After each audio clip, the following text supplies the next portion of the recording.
Good afternoon and welcome, everybody. This would be the Jeff Cameron Show, Redemption Thursday edition. For as slow as January has gone, and I think I'm in a long line of people who think that's the case, this week to me, maybe not to my cohort Tom, but to me has flown past. How are we on Thursday? We got the games this weekend, and I couldn't be more excited. I am Jeff. That is Tom. He is here. Director Matthew off in the distance doing things that help out. That's a good thing. Thanks for listening. Appreciate you. Like yesterday, today, pre-recorded. Had to, scheduling conflicts. I swear it's on the up and up, everybody. Just trust us. But the content is fresh. The content is fresh. By the way, so I don't know if you know this, and right off the bat, we'll get to it. And I'm going to assume the game that well, I don't know. I shouldn't assume that. I'm thinking the game you're most excited about is Bengals Chiefs. I would think. No, it's not. Wow. You know, Wow. and that game's going to be a lot of fun. But the NFC game to me has the potential. It's got potential for two things. It's got the potential for the blowout. If there's going to be one blowout and one close game, I think Philly is in a place where I don't know that San Francisco could go and catch them if Philly scores in the upper 20s or the lower 30s. But I think that has the opportunity to be the true clash of styles that maybe resonates more with you and me. The old NFC championships. Old school. Yeah, right. The old 90s and early 2000s NFC championship games that we remember with the Bucks and the Rams or the Eagles and the Buccaneers, or Philly was in a lot of those games. But this one has a chance to be the blend of all of football. Really good offense, really good defense, mostly the good offense played by Philadelphia. I just like the clash of styles. And I also like when a game sometimes is a race to 24 and you're thinking about field position and the details of the game rather than just relying on two quarterbacks to be Superman. Not that there's anything wrong with the AFC matchup. Gonna love it. But the one I'm looking forward to the most, just because of how interesting it is Philadelphia and San Francisco. Well, there's a couple of factors that play into the interest and intrigue level for me, and I can see your point. It's oddly quarterback driven in both games. Mm-hmm. I don't know how healthy we're going to see Patrick Mahomes be. If this is a high ankle sprain, as in true high ankle sprain, I know there are miracle workers on the training staffs of NFL teams. And when you have the kind of equipment and education and the kind of Toradol, the kinds of things that you need to get by. I mean, listen, again, they put these guys in chambers. They're working on them night and day. They're doing everything they can. But high ankle sprains, like hamstrings, are a real problem. They're not usually quickly figured out and pain-free. And moreover, the Toradol shot will make it so that he can play without pain. Got it. Pain tolerance is important. But it doesn't give him any more mobility. Mm-hmm. And if you can't run, you can't run. It's like if my hamstring is half torn, you can shoot me up so I don't feel the effects of that pain, but I can't go. I can't really run at that point. And that's probably a bad example because when guys have bad hamstrings, they're not going to let them play for fear that they're tear it completely. But the point is, if it's doing anything to hinder his ability to buy time and to do what he does, which is very special. He's like a point guard with great handles. It just drives you nuts to watch him. He's in, he's out, he's back around. Meanwhile, Kelsey's getting open, I promise you. And so there you are. You're stuck somewhere watching a soon-to-be completed pass to Travis Kelce, only Travis Kelce. And you're going to have to watch that 15 times. And I about fell out of my chair watching the game last week with my dad when late in the second quarter, was it Tirico doing that game? I think it was. Said, and that's catch number 10 for Kelce. Yeah. In the second quarter, what are we doing? It's still remarkable. It is still remarkable. The whole world knows that guy is going to catch the ball. They all know he's his number one target. The thing that if you're going to make an argument for him as the greatest to ever do it, and what a run we've had, we always talk about the quarterbacks and how we're exiting an era that was amazing. Now you've got a bunch of young guns, but you think about how many years you had, Tom Brady, obviously, Peyton Manning, Drew Brees, Ben, Aaron Rodgers. I mean, you go down the line, and that was a great era. But from Tony Gonzalez to now has been the golden era of tight end play in NFL history because it was Tony G, Antonio Gates, Rob Gronkowski. I'm skimming over like 4 or 5 really good guys, and we arrived to Travis Kelce. And what's cool about this is Travis Kelce was already a badass before Patrick Mahomes ever emerged. It's just that my man, Alex Smith, was his quarterback. And remember, they didn't have receivers. It was Dwayne Bowe and, Good old Dwayne Bowe. nobody else. Didn't they go like a full season plus without a receiver scoring or catching a touchdown pass? There was a weird stat, which is unimaginable now given what that offense has been in the last 5 years. And one of the tragic, and I mean tragic, loss of Alex Smith's career was to Marcus Mariota and the Titans.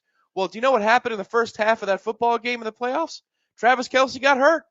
And then they had, I don't know if it was Orson Charles or another guy who was the backup tight end, drops 2 or 3 passes in the second half. That's what the offense is designed to do. At any rate, Travis Kelce was the MVP then. Then everybody thinks, oh, well, he's wide open because of Tyreek Hill and because of Patrick Mahomes. This departure for Tyreek Hill and the productivity he's had in Miami is actually the best thing that you can do if you're making a case for Travis Kelce to be the best to ever play. Because now that Hill is gone, you would think that bracket coverage would handle Travis Kelce in any particular game, like a playoff game, when it's do or die for schemes.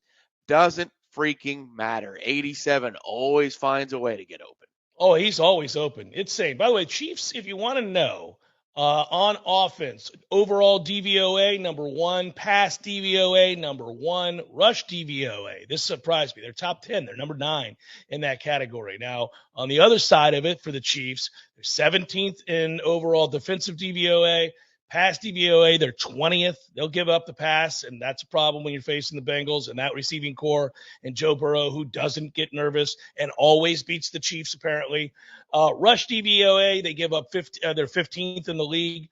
So I do think there's a good reason why, when you look at the odds, that the Kansas City Chiefs are underdogs at home. It's not surprising. The Cincinnati Bengals, as we sit here today, are 1-point favorites in this football game. It makes some sense. You've got a hurt quarterback, an average defense going against an elite offense in Cincinnati, and a quarterback that has it's a fun debate. In truth, the numbers tell you this year especially that Patrick Mahomes is the best quarterback in football. Again, he is. And we almost take it for granted that he is. Like we look, it's almost like people got tired of watching Michael Jordan win the MVP. So they gave it to Charles Barkley and Karl Malone and other people every now and again. And when you go back and you look at those numbers and those seasons, you're like, no, man, Michael should have won it both those years. He should have won it all those times that you gave it to other people. But people got bored. They were like, we can't give it to him again. He's won it 6 times. What do we, So I feel like that happens to Patrick Mahomes. Like, he's just so routinely awesome. People are like, well, can we give it to somebody else? Is somebody else out there that we can give this to? Yeah. But I will say, I think there's real merit in the idea that if you were starting a team today, that you might do so with Joe Burrow.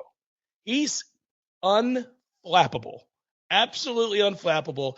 And I watched 3 or 4 different video breakdowns. You know what? By the way, guys, just to have fun with this, if you're a diehard football fan, go to YouTube. There are 3 or 4 different wonderful quarterback breakdown videos, pre-snap, play for play, all the throws, the different looks. I mean, this is true. As a fan, we've never lived in an era in which, if we want to, we can be as closely educated to the top tier coaches in the game as one can possibly get without growing up in it, living in it, working in it on a daily basis, and being in the film room with them to hear that analysis. Like, you're closer now than you've ever been. You know this, but when you get into the playoffs and you have this many good quarterbacks, where you have a Jalen Hurts and you have a Patrick Mahomes and you have a Joe Burrow, and even to some degree, if you're thinking about, well, okay, it ends there, right? The other's a rookie. Well, I actually have had a good time breaking down that footage too and looking at what's made him pretty successful in San Francisco, because one thing is undeniable, and we'll get to that game. One thing's undeniable about that player as well. Well, I don't know if he's going to be great, and I don't know if this is a guy on the right team with the right coach and a great defense and a strong running game and a lot of weapons, and all of those things add up to him not having to make a ton of plays. It could be that. Could very well be he's the second coming of a late round draft pick like Tom Brady that goes on to have great success. But what I do know is that Jimmy Garoppolo has access to all of those same weapons and is coached in the same way and was on the same team. And game for game, there's now 7 sample size measurements for Purdy. Purdy's been better. He's better down the field. He's been better on yards per attempt. He's been better in completion percentage. He's been better than Garoppolo. Now, you might say that's a low bar, Cameron, but for a rookie drafted last overall, that's where I will give him credit. He's better than the guy he replaced through 7 games. Yeah, and there's been reports that Garoppolo could be ready. I saw last week there was a chance that he could be ready for the NFC Championship game. I haven't monitored what San Francisco's injury report is, but my question, and this is the best testament, to a casual fan talking about a quarterback, my question immediately was why? Why would you make the switch? You wouldn't. He won't. And you shouldn't. I don't think you should.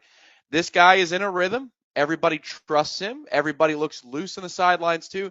There are times when a backup quarterback plays and you can see either on the sidelines when they're off the field or on the field in the huddle or whatever, everybody's walking on eggshells. They know that they cannot make a mistake or else this guy is then going to blow it for them. There's a difference between playing free and playing to try to cover up for somebody else's deficiencies. And you can see it. In any sport, you can see it. The offensive line's a great example here at Florida State.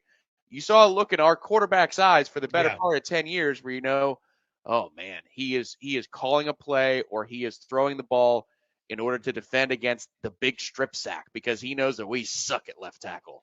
Same thing here. With Garoppolo, to a degree with Trey Lance, I'll bet you the body language of the 49ers would not be as loose and as free and with belief as it currently is with Brock Purdy. In a vacuum, is he better? I don't know. But right here, right now, when you have to play a game this weekend, I would not make that switch, even if Garoppolo was available. They're in a good rhythm with Brock Purdy.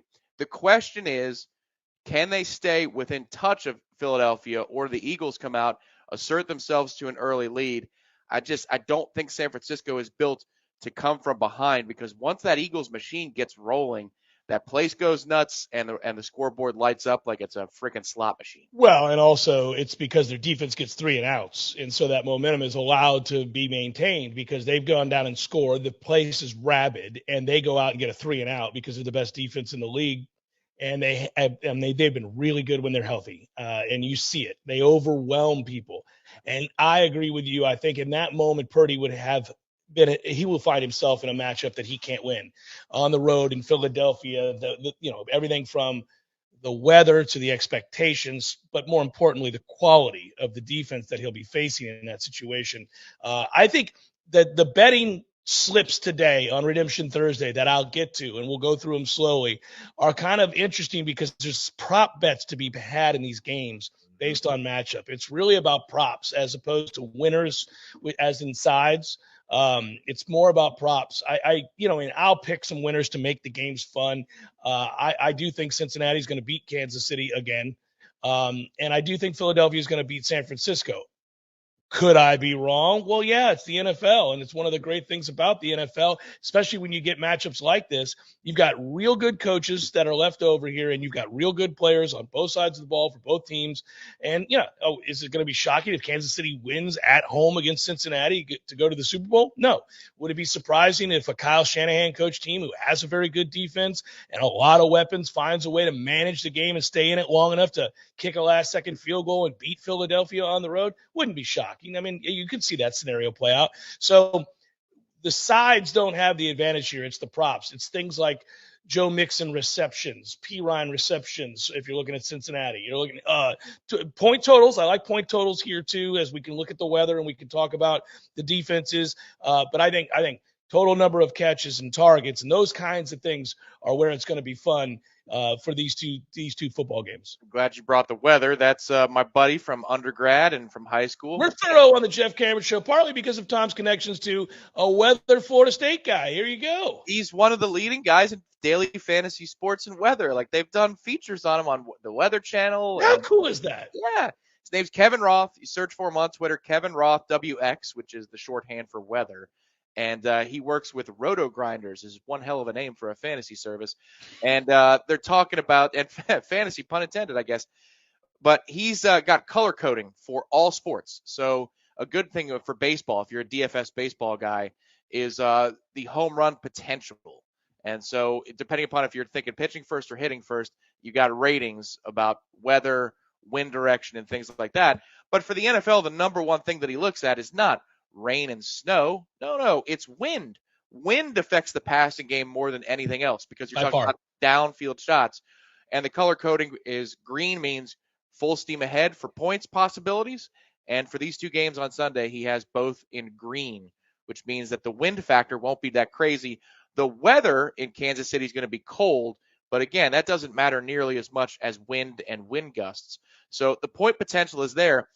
Now, having said that, and knowing that the weather is in a good place, I think that Cincinnati and Kansas City game has a chance to go under because of Cincinnati's offensive line issues, and then because Mahomes is going to be rendered somewhat more statuesque, more compared to the way he likes to play the game. That has a chance to have more stops than I think it would if you played it with both healthy quarterbacks. Oh, sure. And in a situation where the offensive line for Cincinnati was in a better place than it is right now. That's got a shot to be a 27-21 type game. You give me these two teams in the part of the season in which the weather is touching into the 70s and 80s and we get little wind and everybody's healthy, it's a shootout. Kansas City's not going to stop Joe Burrow in this offense, and Cincinnati's not going to stop Kansas City in their offense. I do think, yes, obviously everything is more intense. Everything is more ratcheted up this time of year anyhow. Focus is not wandering like it could be in week 7. That's not the case here. This is to go to the Super Bowl. And obviously Cincinnati just did that a year ago. I do like – there are times that I don't mind legacy talk, and it's when we're watching a player's legacy grow before our eyes, not after they've arrived at the Hall of Fame place and we try to slot them amongst all the others of all time. No. I like when we watch a guy go from being – that was a good draft choice. He's a good player. That was smart on their part, to he's a Pro Bowler. Guy's a Pro Bowler. He's gone from being really good, a valued asset, to a Pro Bowler. Now they depend on him to help them win games. Oh, they've gone from it's his offense. He's the guy. He's the focal point. In the case of quarterbacks, he's running the show. They're going to live and die with his decisions at the line of scrimmage. They've put the entire offense in his hands to, well, this dude's a Hall of Famer. He's going to the Hall of Fame. It's like, can you believe what we've watched? And some of these players, like Patrick Mahomes, is a really good example. Patrick Mahomes went from, hey, that kid's a lot better than we thought he was going to be. I thought it was the offense and the sorry Big 12. No wonder he lit it up. I mean, they threw it 55 times a game to, well, they must see something in him because Andy's not been shy about ready to play him and pulling the trigger and moving on. And, they must see something in that kid. They must know they got something to Patrick Mahomes, a Hall of Famer. Like, he can stop now. Yeah. He's a Hall of – we got there quick. Oddly, I think we're getting there pretty quick with Joe Burrow.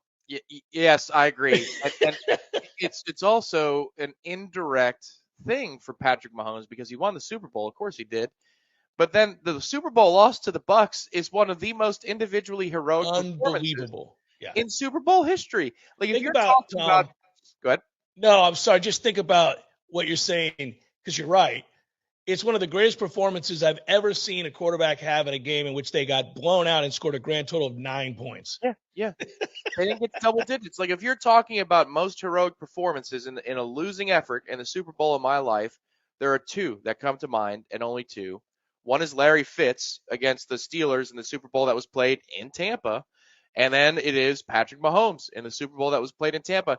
I think all 5 of the greatest incompletions I've ever seen in my life were in that game because my man is floating above the turf, avoiding 6 dudes trying to bring him down and winging it like he's Omar Vizquel, scraping his knuckles off the ground, if that would actually be legal. And then the ball's flying right where it needs to, and it gets batted away, or else it's going to be a catch. I mean, it's just, he was phenomenal. And you're right. If his career ended today, there is no question about it. You put Hall of Famer on him. Yeah. Some guys, sometimes the shortness of a career, people will say, well, the numbers aren't there. But listen, I do this all the time with baseball players. Were you the best player at your position at any point in your career for more than a 2 or 3 year span? I got to consider you for a Hall of Fame ballot. I do. If you're the very best at what you did in a league of great players, and you also happen to play for, in this case, the most important position, and you won a ring, and you've been to others, man, you would go without all the numbers. You would go. I mean, in my mind, you'd get my vote. There are guys like Gale Sayers is like that in the NFL. He's in the Hall of Fame, right? Gale Sayers played, I think, for 7 seasons. Gale Sayers was, according to my dad and others who saw him play, was the best running back in football. Really wasn't close. He was like a ballerina. He was able to glide in and out of his cuts. Guys could never catch him. He was just so silky smooth until he blew out his knee in an era where if you blew out your knee, it was over. And he did. And I would have loved to have seen that guy in this era where guys come back from ACL tears in 7 months and are somehow stronger.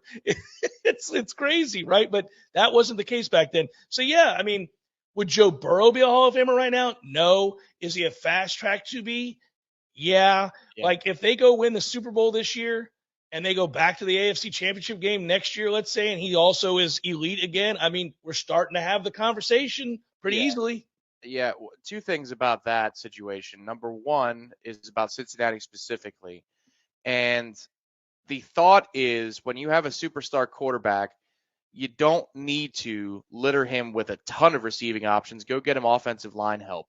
And Cincinnati tried to do that in free agency last year, don't get me wrong, but they spent the first-round draft pick on Jamar Chase, which feels like, at least the criticism went, fantasy football roster building and not football roster building. Yeah. And it worked. And it worked because that dude is a freaking nightmare, and the synergy between the two of them is a real thing. And Joe wanted it. Joe wanted it that way. He said, screw my body. Don't get me an offensive lineman. Go get me that freaking guy because it's going to take us to another level. And it has. So that worked, and they're both on their first contract. So that's really important when you're talking about the viability and the competitiveness of that roster at Cincinnati. But then the second thing is I may have to switch my pick to the over on that game because Vegas is live. They're alert to this thing. The number, I said 27-21, did not look at the numbers for the week. 47.5. 47.5. So they are already factoring in, I don't think it's weather. They're factoring in both the offensive line for Cincinnati, but then that's got to be about Mahomes more than anything else because I was sure I would see a number in the 50s when I looked at the total for the AFC Championship game. 47.5 as of Thursday morning is the total. I will give you a little nugget as we go to break and come back. It's not all AFC and NFC Championship, although it is bulky AFC and NFC Championship today because, well, that's what the hell is going on. You want me to break down last night's Sixers-Brooklyn Nets game? I did watch it. I could do that. You don't want me to do that. And there's truly nothing going on with Florida State because we don't really want to talk about that basketball team again right now. I'm still a little bitter from having talked about it so much yesterday.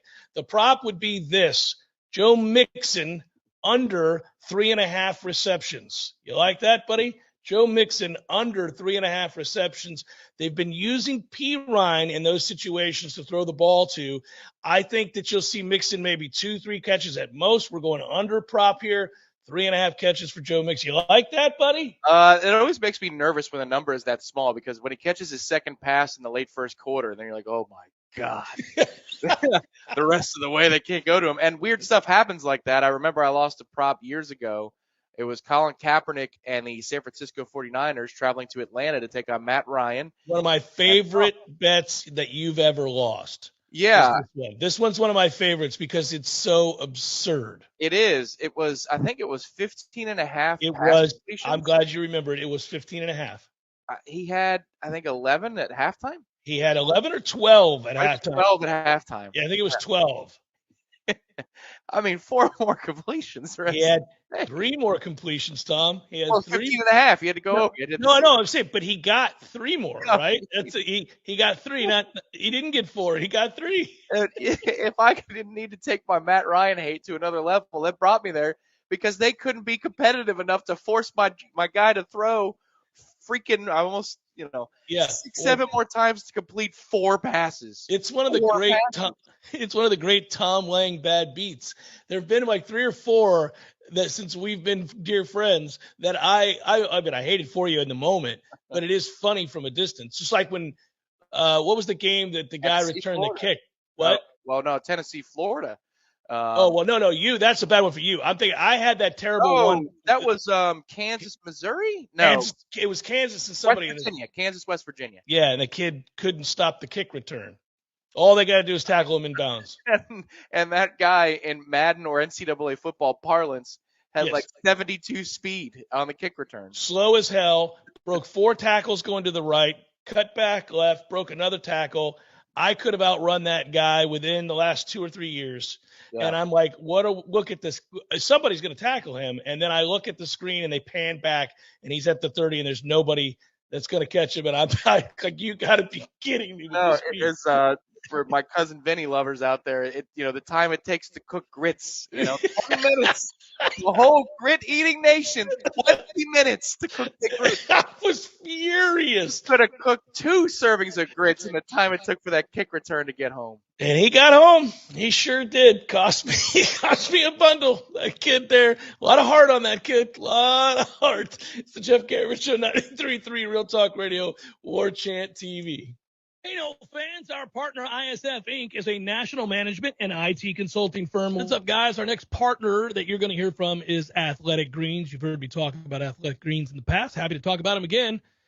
I take Athletic Greens every day, and I gave them a try because certainly I wanted more energy, sustained energy. I wanted to support my immune system. I don't like taking pills and vitamins per se, and I wanted something that tasted good too. And the first time I tried it, I was very surprised. It had an appreciable effect on my energy levels. And also, over time, you'll note that it helps your skin, your hair, your nails. I don't have a lot of hair, but if I did, I bet I could feel that. I bet I could tell. It's a comprehensive health habit, and it is a powerful one at that. AG1 is great for recovery. That's Athletic Greens. And I take mine basically when I wake up every morning. I don't have to worry about it because you get all the nutrients that you want. It's the best way to ensure that you're going to get all of your vitamins. It's a carbon neutral business, by the way, if that's important to you. It is to a lot of people, and that's good to know as well. I would also note that it is a comprehensive solution to what you need from a supplement routine. Athletic Greens is giving you a free 1-year supply of vitamin D and 5 free travel packs right now with your first purchase.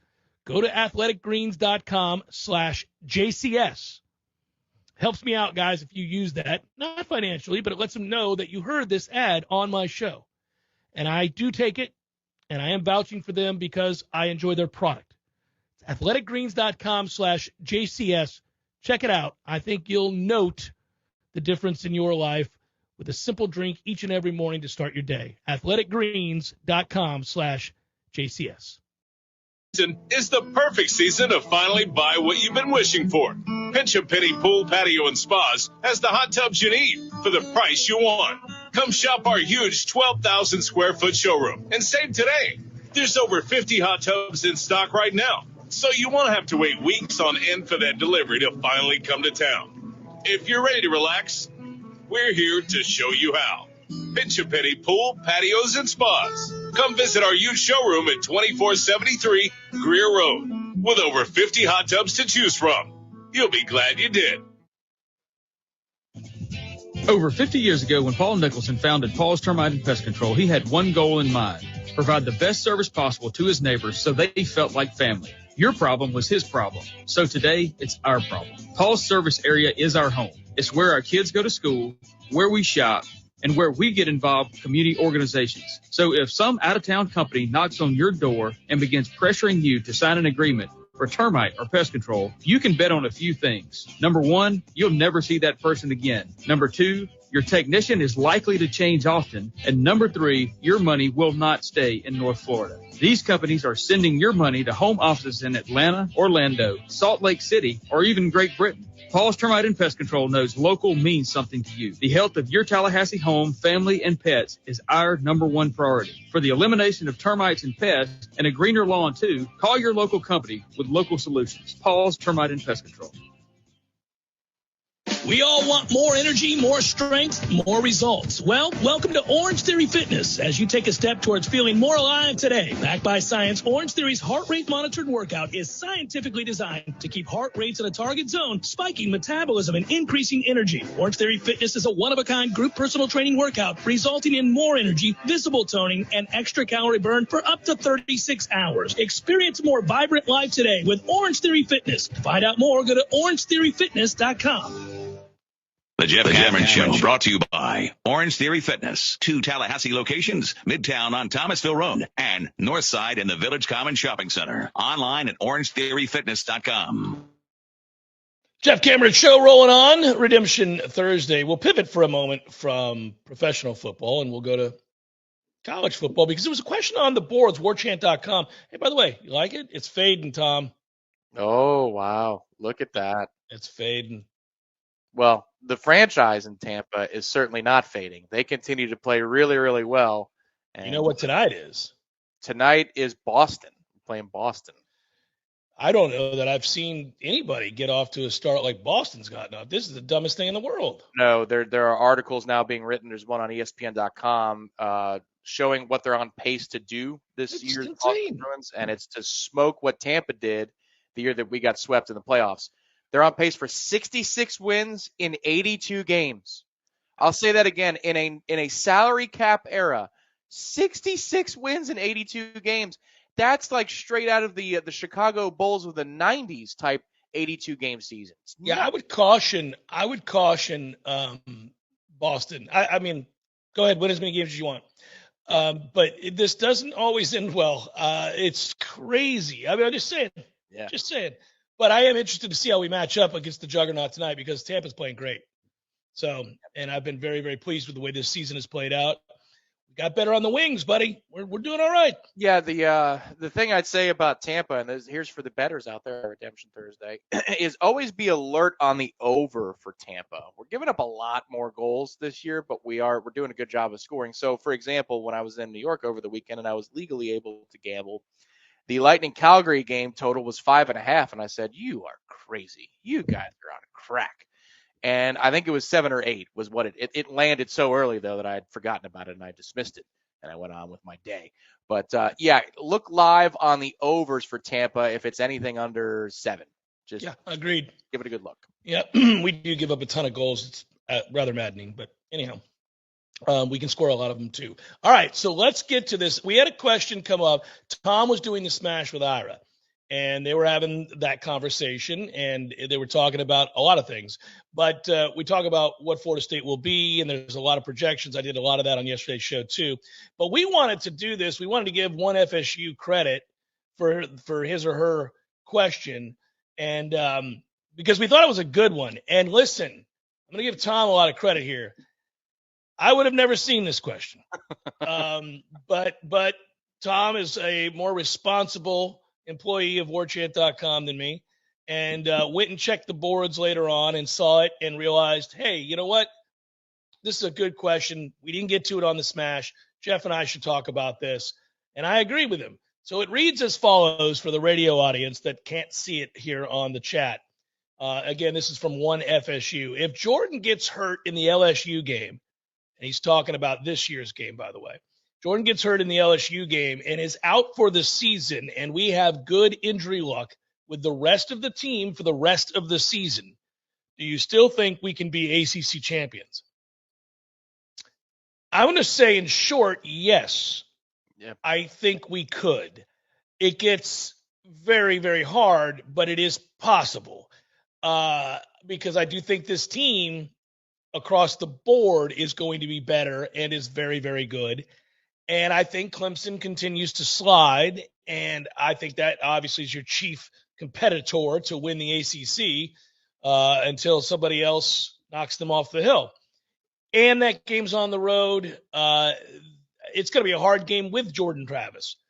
It'll be a really hard game if Jordan Travis isn't playing, as in I don't think we'll win that game, but we could win the rematch. And that's the way I would predict an ACC championship to happen, Tom, is if Jordan, in this scenario, if Jordan Travis gets hurt in the LSU game, you're pretty much in shock. You're fairly devastated. But you and I know the way we would have this conversation is we would talk about, all right, well, now, look, this is not a great schedule. We just have to navigate wins here, and here. And we would probably circle the Miami and the Florida game, and we would maybe mention one other that you're worried about. But the Clemson game would be the one that I think almost, I won't say universally, but the vast majority of Florida State fans on the road even with a more confident version of Tate Rodemaker, would probably concede that very well could be a loss. But I wouldn't concede the rematch. I wouldn't. And I think because two things would be at play at that point. That loss would be behind you. You don't have many great games against other teams. Tate would have all of that time to grow between the first matchup and the second. Now, we don't know when that game is going to be played. We will know on Monday coming up. And I'm really looking forward to Monday. Like, I don't want to race through the weekend because I value my weekends, but I'm really excited about Monday for that night for the schedule to come out, because when we play that game would also factor in to this conversation. Well, the good news for you is you'll be able to react about that live because you're slated to be on for the Smash on Monday night at 7. What's happening at 7 at the same time? The ACC schedule release. So we'll have a nice couple extra wrinkles for you on Monday night here on Warchant TV. But, okay, before I get into the answer to the general question from one FSU, you bring up an interesting point about the sequencing of the schedule. And now that there are no divisions, I wonder if it impacts where the ACC would put what it considers to be, at least it has to for this season, the marquee in-season conference matchup, which is Clemson and Florida State.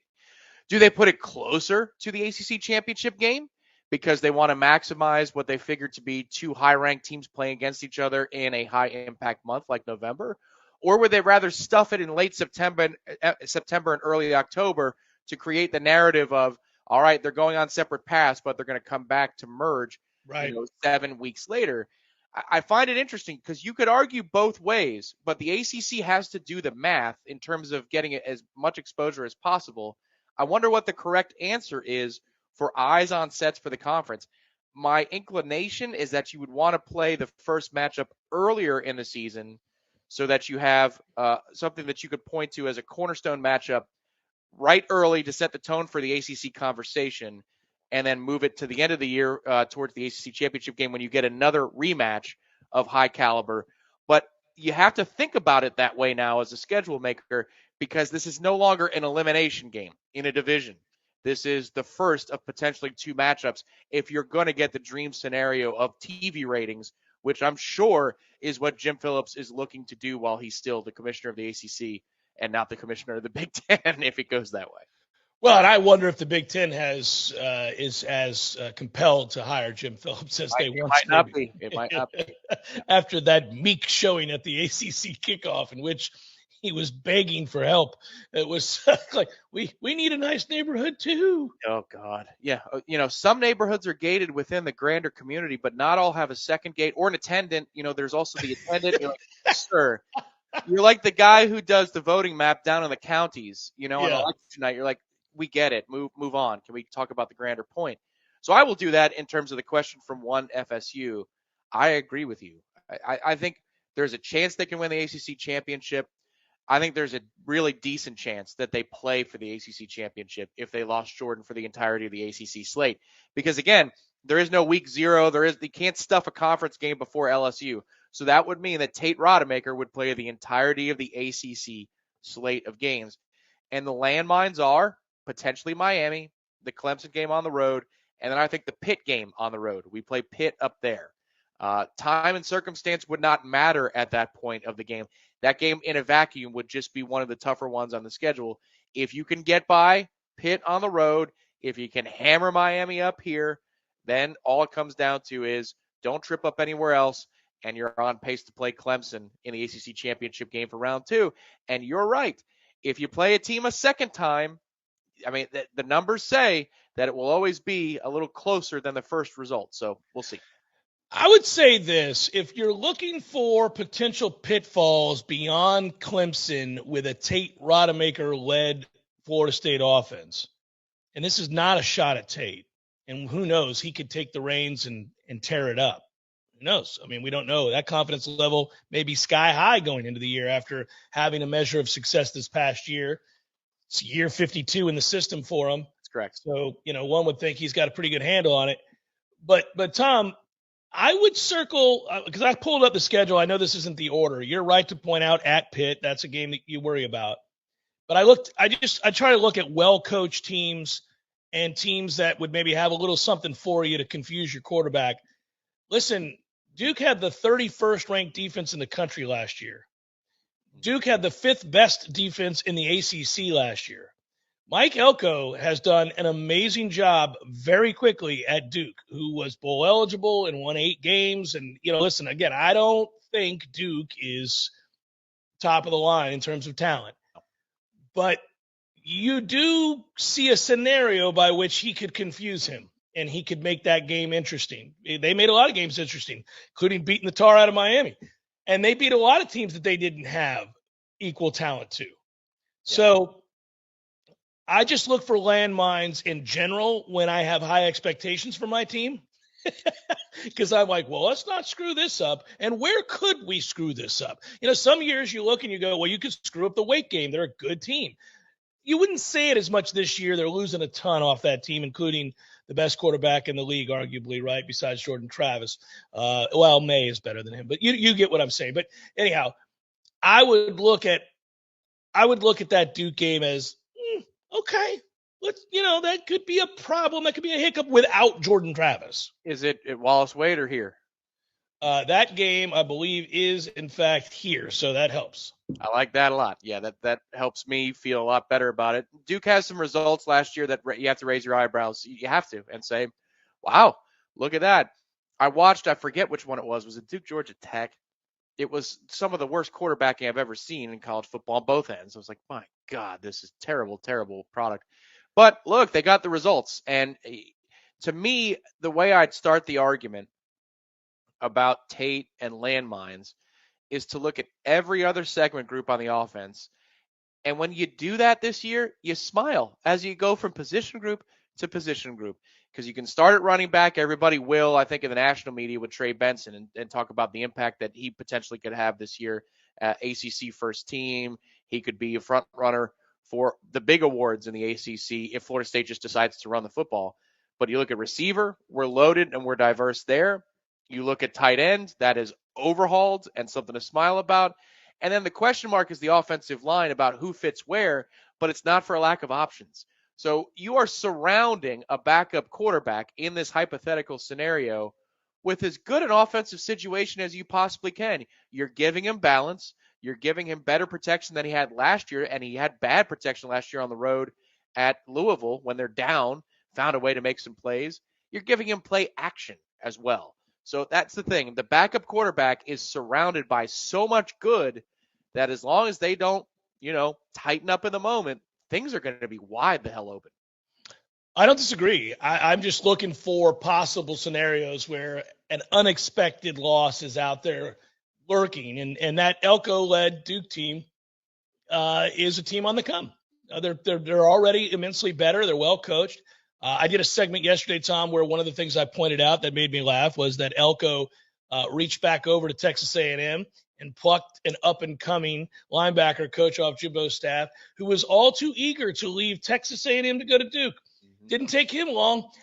Funny, the trend that you note with Jimbo's staffers, they leave as soon as they can.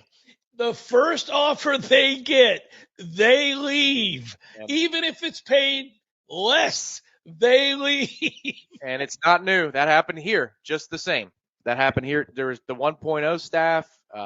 Coach Stoops left. Oh, yeah. Jeremy Pruitt left in the dead of night. Now, there might have been multiple circumstances there, but I don't think it would have been any different. I think he would have jetted anyway. So, yeah, that is a trend that definitely happens with old Jimbo. But the other thing I'd say about Florida State's offense and the quarterback situation, I'm assuming Tate's going to be the backup.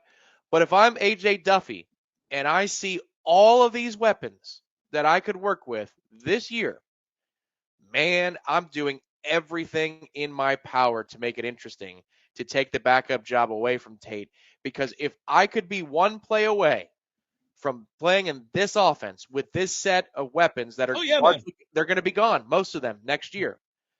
God, what it would do for my career if I could get a crack at playing with these guys. Competition, man. That's the theme for this year. It's competition. It's across the board. We don't think anybody's competing with Jordan Travis to win the starting job, but the competition behind Jordan Travis is going to be intense. And that is true at every position group on the field. It's awesome. Jeff Cameron Show 93.3 Real Talk Radio Warchant TV continues in a moment. We understand how important it is to have transportation you can rely on. So no matter what the road ahead brings, we'll be there, offering you and your family the support that's made Farm Bureau Insurance a trusted name for over 70 years. You deserve more. You deserve a promise. I'm Andy Cohen with Florida Farm Bureau Insurance. Please call me at 850-671-FARM. My man Eddie. Jeff, what's happening, dude? Bears eating people all over the place. I read another article today. It's the third one in the last month of somebody getting mauled to death by a bear. Man, bears have their own space. You got to let them have that. You do. You got to stay clear of bears, is what you're saying? Yes. I got a question for you. Here you go. If you had to be mauled to death, eaten alive by any animal in the world, which would you choose to eat you alive? Ooh, I think maybe I'd want, I don't know, longevity time, a mouse. Just a slow burn. Slow burn. This thing just finished the pinky. It's been a month. I could go to work. I could still do my thing. I could probably live 30 years. I thought you were going to say great white because it'd be quick, or a grizzly. We went with mouse. Yeah, mouse. Okay. Mouse it is. Gordo's, bringing the flavor and flair of Cuban food to Tallahassee since 1996. Hey, Greg Tish here along with Matty Rowe. And you can listen to us Monday through Friday, 6 a.m. to 9 a.m. on Real Talk 93.3. Matt, we give away a couple things each week. Just a few. We got the Florida Farm Bureau Insurance Wheel of Food. We have Give Me a Second, where we play a second of a song and you guess that song. And we also play FLA or Nay. We have a lot of fun Monday through Friday, 6 a.m. to 9 a.m. on The Greg Tish Show. Think that's enough? We can talk about our feelings. That's a lot. The Greg Tish Show, Monday through Friday, 6 to 9 a.m. only on Real Talk 93.3. The Jeff Cameron Show, brought to you by Orange Theory Fitness. 2 Tallahassee locations, Midtown on Thomasville Road, and Northside in the Village Common Shopping Center. Online at orangetheoryfitness.com. Wrapping up the hour, short segment here. Tom and I are prone to have long conversations about interesting topics, and we do so in a thrilling manner. It's why you love the Jeff Cameron Show. Me too. By the way, February the 11th, Florida State will be playing baseball at Dick Howser Stadium. It's fan day. I don't know if maybe they'll have an inter-squad type thing going on there, but it is fan day, Saturday, February the 11th. Their first real game, opening day, is February 17th at Dick Howser Stadium against James Madison. Tom, that game is at 5 o'clock. You and I will probably be in attendance. Have a cold beer watching baseball and the start of the Link Jarrett era. Let me just tell you why I bring this up. It happened again. And this is genuine enthusiasm that I'm feeling right now, guys. And I don't fall victim to the kind of schmaltzy stuff that, the whimsical, like Fan Day. For me, I used to make fun of Fan Day, not because of our fans, but because the annoying guy with the big poster board that runs in front of you to get a kid to sign the bottom left corner is annoying to me. So I would make fun of those things back in the day.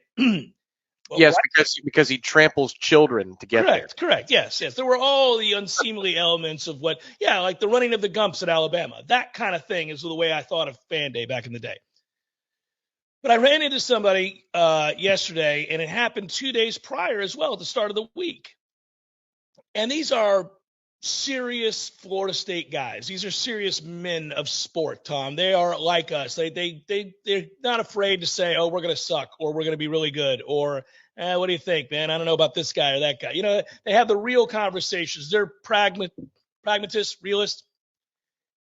And this guy came up to me and he goes, can you believe how close we are to FSU baseball? And I'm thinking, we just finished football, the AFC and the NFC championship games this weekend. We're in the heart of what's going on with the NBA. There's still a lot going on in college basketball. And this dude is referencing, can you believe how close we are to FSU baseball? And he's not the first. In fact, he's like the third in the last 10 days. And I agree with that. I'm in the same boat, and I'm not selling tickets. I don't make any money for getting you to go out to FSU baseball games. I mean, I get that on our website, it probably doesn't do huge numbers, but I don't worry about that when I have conversations with the audience. I just tell you what I'm thinking and also what I'm observing right now amongst the fan base. And remember, I'm a guy from the early 90s when it comes to being at FSU and doing homework in the stands and all that stuff, right?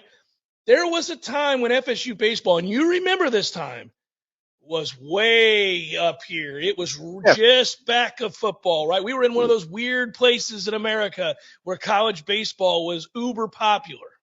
My math and science teacher's sons, the de Blasies, were, he was a mini celebrity in Tampa because his kids played for Florida State baseball in the 90s. And when I got here was the Buster Posey era. So that was the tail end of where it was the place to be. It could be again, Ray. It could be again. Buddy. And we got to build it. We got to build it someday. But that's a different conversation, and we're running out of time in the hour. Hour number 2. I think Leak will build it. I'm talking about the actual structure, guys. The structure. Hour number 2, forthcoming. Stay with Jeff Cameron Show, 93.3 Real Talk Radio, Warchant TV.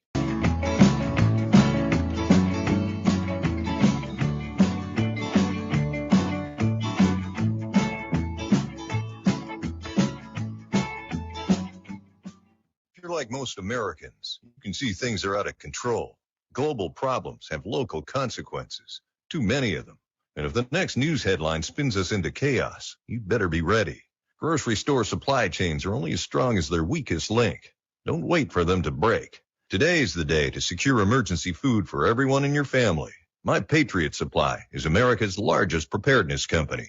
Our specially packaged and delicious food stays fresh for up to 25 years in storage. It'll be there when you need it. Go to mypatriotsupply.com and pick up several emergency food kits. There are a dozen different sizes that average over 2,000 calories per day. As we all know, calories equals energy equals survival. And as you'd expect from a true preparedness company, our food kits are in stock and ship quickly. Those who know what's coming are preparing today. Go to mypatriotsupply.com. mypatriotsupply.com. Hey everybody, the perfect fireplace makes your house a home. How's your fireplace looking? Not too well?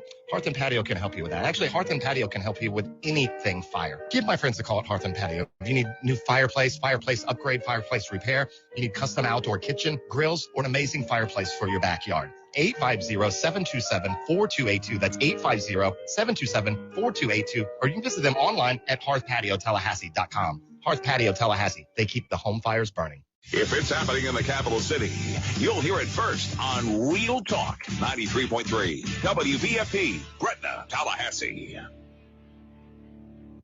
Give your business a facelift with a modern, consistent, creative brand overhaul from Curiosity Marketing Group. These days, it's not enough for your business just to have a standard website or a Google listing to reach your customers. Your business needs to stand out with eye-popping branding, modern web development, and strong marketing. And it takes a team to pull it all together. Words and websites matter. At Curiosity, we make the most of yours. Find out more at curiositymg.com. I used to fight almost on a daily basis working on my business website. I'm a pretty smart guy, but I could never get it to function the way I needed it to, and I was losing customers because of it. That's when I called Curiosity Marketing. They listened, they understood, we collaborated, and in the end, they delivered beyond my highest expectations. Now, I can barely keep up with the work. They say the future belongs to the curious, and now I'm excited about the future of my business. Find out more at curiositymg.com. There's fun to be had every night at the Corner Pocket. Take home prizes on Trivia Tuesdays and Beer Bingo Thursdays. And kickstart your weekend with Martini Fridays. Plus happy hour runs every weekday and game day specials every time the Noles take the field. Watch all the best games at the Corner Pocket's Vegas Wall, featuring 560 inches of flat screen TV heaven. Oh, really? The best food, the best drinks, and the best place to watch all the games. Tallahassee loves the Corner Pocket. My man Eddie. Jeff, what's happening, dude? Bears eating people all over the place. I read another article today. It's the third one in the last month of somebody getting mauled to death by a bear. Man, bears have their own space. You got to let them have that. You do. You got to stay clear of bears, is what you're saying? Yes. I got a question for you. Here you go. If you had to be mauled to death, eaten alive by any animal in the world, which would you choose to eat you alive? Ooh, I think maybe I'd want, longevity time, a mouse. Just a slow burn. Slow burn. This thing just finished the pinky. It's been a month. I could go to work. I could still do my thing. I could probably live 30 years. I thought you were going to say great white because it'd be quick, or a grizzly. We went with mouse. Yeah, mouse. Okay. Mouse it is. Gordo's, bringing the flavor and flair of Cuban food to Tallahassee since 1996. Coming up next, more of the Jeff Cameron Show. Live and local on Real Talk 93.3. WVFT, Gretna, Tallahassee. For more sports betting news and information, go to VSIN.com. Mike Son at Real Talk 93.3. You've got advanced prostate cancer, but you're not waiting around. You want straight talk, the facts about Orgovix. Orgovix Relugolix 120 milligram prescription tablets is a treatment for adults with advanced prostate cancer. Fact, Orgovix is a different kind of androgen deprivation therapy treatment, a pill, not an injection. Orgovix may cause serious side effects, including a heart condition called QT prolongation. Tell your doctor right away if you feel dizzy, faint, have a racing or pounding heart, or chest pain. Orgovix can cause harm to an unborn baby or miscarriage. Use birth control during treatment and for 2 weeks after Orgovix treatment. The most common side effects include hot flushes, increased blood sugar and blood fat levels, muscle and joint pain, decreased blood hemoglobin levels, increased liver enzymes, tiredness, constipation, and diarrhea. Other side effects include weight gain, decreased sex drive, and erectile function problems. Orgovix may cause infertility. Talk to your doctor if infertility is a concern for you. Go with Orgovix. Ask your doctor. For more facts, visit gowiththefacts.com. Tallahassee's favorite family-owned Apple and Mac product store has moved to an all-new location. Mac & More Systems is now located at 230 John Knox Road. Same great people, same great services, same great prices, all at a new location. Mac & More offers computer and Apple device sales, one-on-one consulting, business services, and the most experienced Apple repair team in the city. Learn how to get the most out of your Apple gear. Come by and say hi to the Mac & More Systems team today at their new location, 230 John Knox Road. Hey, this is Greg Tish. Here's something you might know about me. I don't drink coffee. I have never had a cup of coffee in my life. Well, that is until now. So why change now? Well, it's because my dear friend at Grassroots Coffee reached out to me after hearing me say that and insisted that I give his product a try. I've been making a huge mistake. The world of coffee is fascinating. I always thought coffee is coffee, you know? No, it's not. I have tried their coffee and it is fantastic. Now, I've got a fascination with learning more about the best coffee in our area. Grassroots Coffee is locally roasted, locally owned, and locally loved. You can find whole bean Grassroots Coffee on the local aisle at Publix, also in Whole Foods. But the best way to get this black gold is to order it online. They literally grind the fresh roasted beans to your preferred level, bag it, write the date on it by hand so you know the exact day your coffee was roasted. It doesn't get any more fresh than that. Order yours now. Just go to grassrootscoffee.com and choose the coffee you want and how you want it, and join me. Let's step up our coffee game together and also support a great local business. We all want more energy, more strength, more results. Well, welcome to Orange Theory Fitness as you take a step towards feeling more alive today. Backed by science, Orange Theory's heart rate monitored workout is scientifically designed to keep heart rates in a target zone, spiking metabolism and increasing energy. Orange Theory Fitness is a one-of-a-kind group personal training workout resulting in more energy, visible toning, and extra calorie burn for up to 36 hours. Experience a more vibrant life today with Orange Theory Fitness. To find out more, go to orangetheoryfitness.com.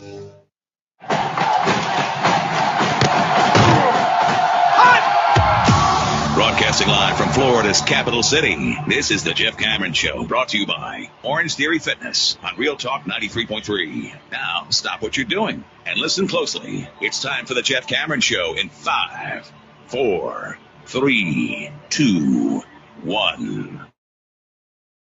Hour number 2, Jeff Cameron Show, 93.3, Real Talk Radio, Warchant TV. Great to be with you, as always. Redemption Thursday edition. Busy show today. Busy day.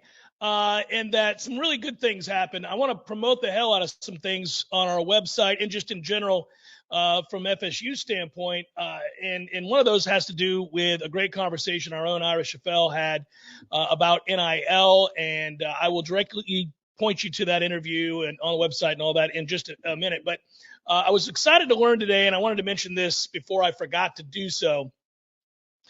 Regarding the news that Florida State is going to retire Buster Posey's jersey, and that is awesome news, and of course it's duly warranted. Florida State will retire the jersey of Buster Posey in a ceremony prior to the start of the Seminoles game against Pitt on Saturday, March the 11th. First pitch is scheduled for that game, by the way, at 3 p.m.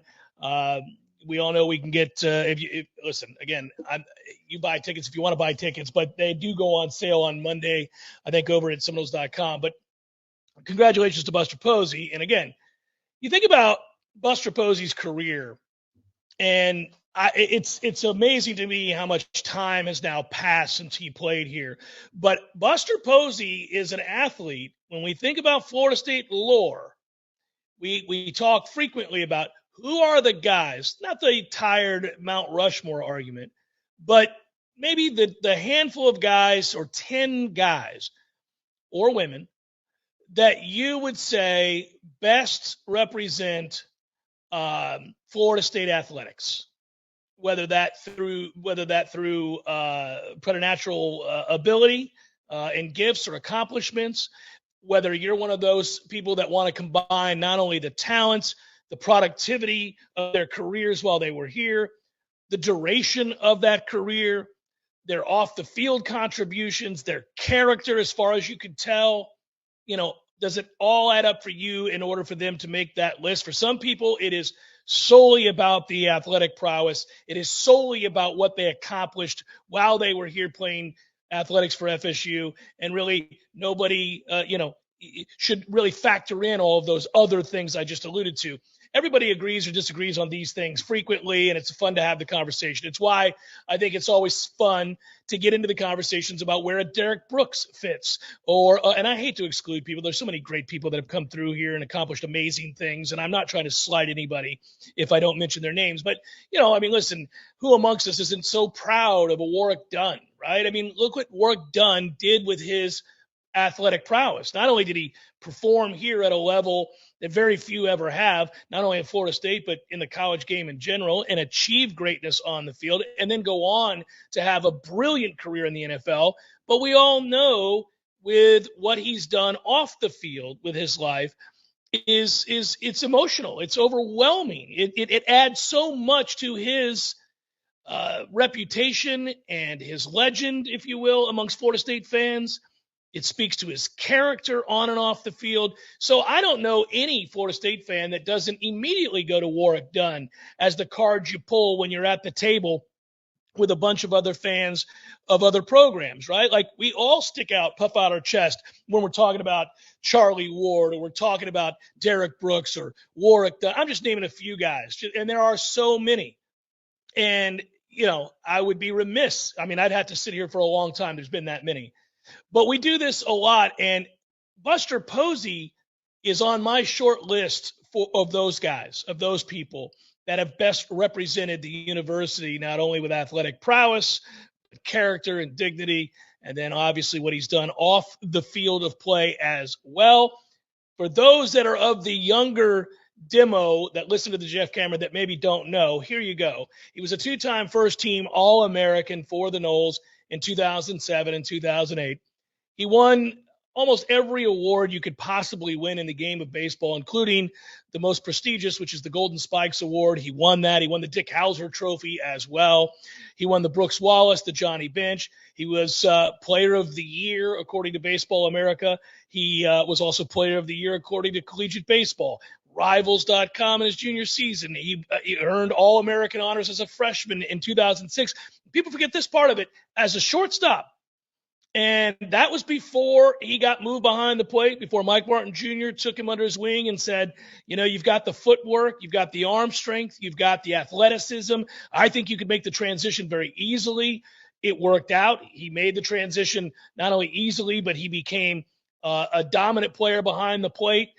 His records are immense. We could go on for days, but here you go in short. Consensus All-American junior season, including leading the nation in 6 offensive categories: batting average, hits, RBIs, total bases, on-base percentage, slugging percentage. His batting average was the highest recorded in a single season in Seminole baseball history.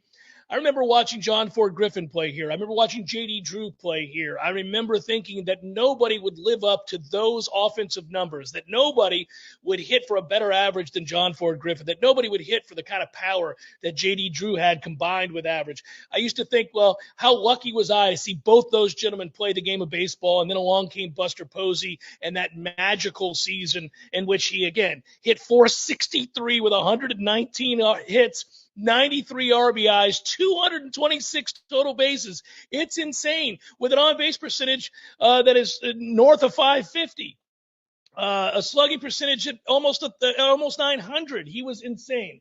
So FSU went to the College World Series in 08, the Noles' first trip to Omaha at that time since 2000. So it was really important that he be that kind of great. He led the ACC in 8 categories. He was named 2008 Player of the Year, became just the 4th player in ACC history to capture the Triple Crown. So he led the league in batting average, home runs. He had 26 of those. I remember that. And RBIs. 7-time All-Star once he gets to Major League Baseball with the San Francisco Giants. He was Rookie of the Year in 2010. I remember this conversation about whether the Rays were going to draft him or if they were going to go another route. They went another route, and to this day, I think Rays fans have always wondered, what could have been with Buster Posey in our own backyard. He was the 2012 National League MVP. Go back to 2010 Rookie of the Year, and let me say this about Buster Posey.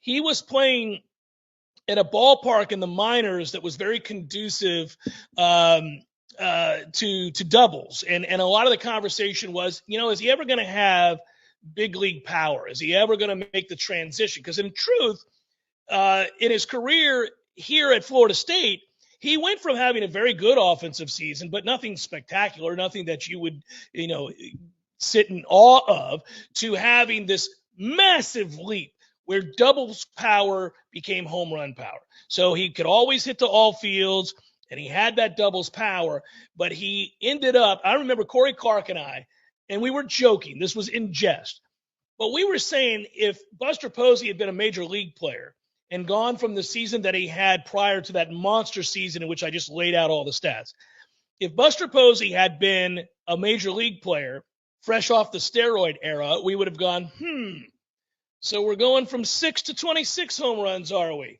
But in truth, when you're talking about younger players, if a guy comes in his freshman year or sophomore year and he has power to all fields, but the ball's hitting off the base of the wall, hitting off the middle of the wall, and he's hitting a lot of doubles and triples as opposed to home runs, it only makes sense that soon, another year in the strength and conditioning program, putting on your grown up, your man weight, as they say, as you get a little bit older in college, it would translate to more power because the eye-hand coordination is already there. The ability to hit for average, to put bat to ball is consistently there. You have power. It's just not fully realized power at that point. So back to what we said. Yeah, in both cases, he went from being a guy that could hit to all fields and did so many different things defensively, and he was also versatile in that you could put him at first base or shortstop. Hell, he could play every position in college and once did. All of those things are true, but he also pitched. He's one of these guys that in the pros, it translated as well with a wooden bat, and he made it happen. So back to some of the numbers that stand out. 2010 Rookie of the Year. 2012, Buster Posey was the National League MVP. He was a 5-time Silver Slugger Award winner. 2016 Golden Glove winner as well. So you're seeing the offense and the best of the best at the position with those Silver Slugger Awards. And then you're seeing the defense with the Gold Glove Award. He won the World Series with the Giants in 2010.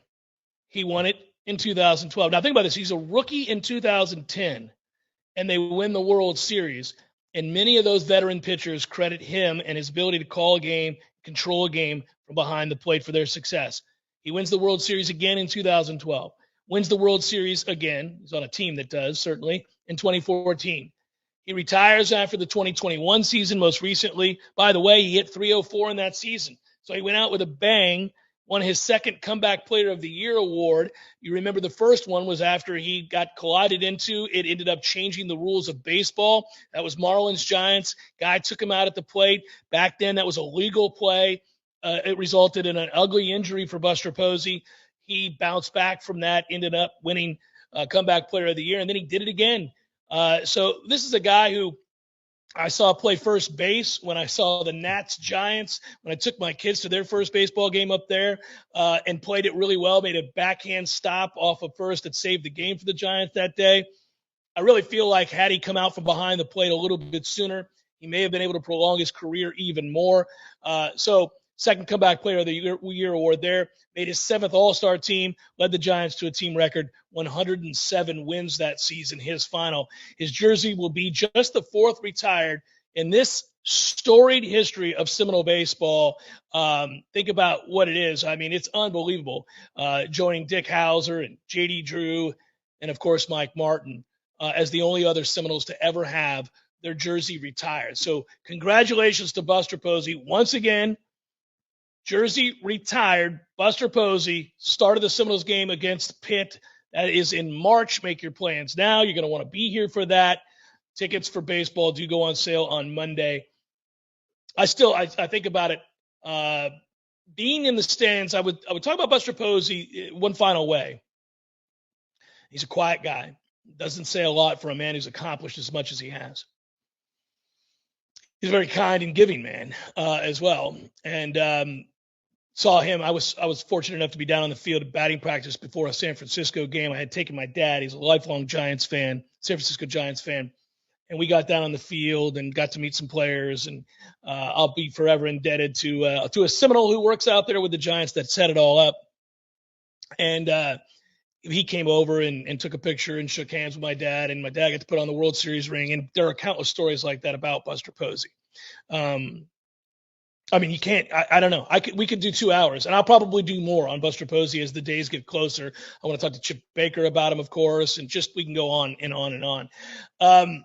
But Buster was a guy, and I never missed a game when he was here. You couldn't afford to. You wanted to go to every game just to see what he was going to do next. So Buster was literally a guy that brought people to the yard. But when you sat with people who knew the game, it was very, very odd, almost eerie. If Florida State needed something offensively in a game, whether that was to move a runner over and ground the ball to the other side to advance a base, whether that was to come hell or high water in this situation, at the very least, we need a sac fly. Whether that was, you know what? Nothing but a hit will do here. We have to have a single. We've got to have something here to tie the game up in the late innings. Okay, we've got to have a home run. This is it. It's the 9th inning. It's the 8th inning. This is the last we're going to see of Buster Posey. We're down 3. There's 2 on. You're going to need a home run here to tie this game up and give yourself a chance to win it. And Buster Posey hit whatever was necessary. It was uncanny. It was bizarre. I remember a super regional game against the University of Florida, or a regional game against the University of Florida, where Florida got up early and Florida State was the more well thought of team. And Buster Posey led the way in the comeback, I believe, with a grand slam. It just always seemed whatever you had to have, Buster Posey provided. And I know that sounds crazy and superhero-ish, but those of you listening to me that shared a seat in the stands at Dick Howser Stadium, Mike Martin Field, while Buster Posey's career played out, you know of which I speak. That's what Buster Posey did for Florida State. Great honor, past due. Get him up there. There are a few others that come to mind. We'll put that on the back burner for now. Jeff Cameron Show, 93.3 Real Talk Radio, Warchant TV. What's up, guys? Our next partner that you're going to hear from is Athletic Greens. You've heard me talk about Athletic Greens in the past. Happy to talk about them again. I take Athletic Greens every day, and I gave them a try because certainly I wanted more energy, sustained energy. I wanted to support my immune system. I don't like taking pills and vitamins per se, and I wanted something that tasted good too. And the first time I tried it, I was very surprised. It had an appreciable effect on my energy levels, and also over time, you'll note that it helps your skin, your hair, your nails. I don't have a lot of hair, but if I did, I bet I could feel that. I bet I could tell. It's a comprehensive health habit, and it is a powerful one at that. AG1 is great for recovery. That's Athletic Greens. And I take mine basically when I wake up every morning. I don't have to worry about it because you get all the nutrients that you want. It's the best way to ensure that you're going to get all of your vitamins. It's a carbon neutral business, by the way, if that's important to you. It is to a lot of people, and that's good to know as well. I would also note that it is a comprehensive solution to what you need from a supplement routine. Athletic Greens is giving you a free 1-year supply of vitamin D and 5 free travel packs right now with your first purchase. Go to athleticgreens.com/JCS. Helps me out, guys, if you use that. Not financially, but it lets them know that you heard this ad on my show. And I do take it, and I am vouching for them because I enjoy their product. It's athleticgreens.com/JCS. Check it out. I think you'll note the difference in your life with a simple drink each and every morning to start your day. athleticgreens.com/JCS. FSUHomeLoans.com. Equal housing lender. NMLS number 2270146.